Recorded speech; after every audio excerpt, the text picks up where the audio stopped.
The goal of Codenames is to find your team's cards before the other team finds theirs. Divide into two teams, blue and red, and choose your spy master, who will sit across from you. The two spy masters will be sitting right next to each other, and they will pick one of the key cards. This key card will indicate whose team is going to start first.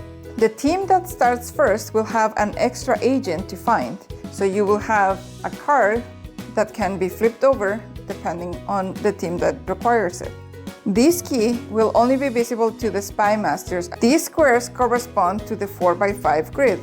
The blue squares will indicate the location with the blue agents, and the red squares will indicate the location with the red agents.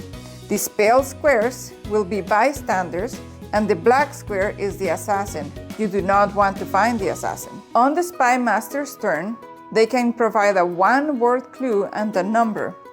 So, if the blue team spy master wanted to provide a clue for these two squares, they might say something like electronics 2. The word relates to one or more pictures that the team should guess, and the number tells how many pictures the clue relates to.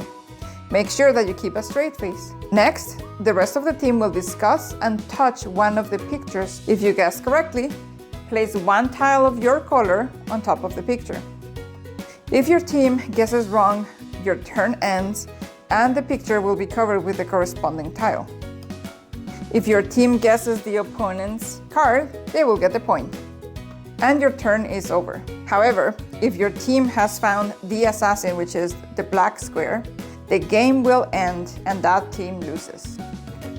The Codenames Disney Family Edition plays in a very similar fashion. You will have two options for your key cards. One of them is a 4x4 grid and it doesn't have a black square. The other one will have a 5x5 grid and does have the black square, which means game over if your team guesses it. The clues work the same way. You give one word clue and a number. The word relates to one or more pictures that the team has to guess, and the number tells how many pictures the clue relates to. If your clue master has provided the clues mouse 2, that means that the team can guess a maximum of 3 times. For these, their first guess will have to be correct, their second guess will have to be correct, and then they will have an extra chance at making another correct guess. And that's how you play Codenames. Your clue master or spy master will provide you clues to help you find your team's cards before the other team finds theirs. Have fun!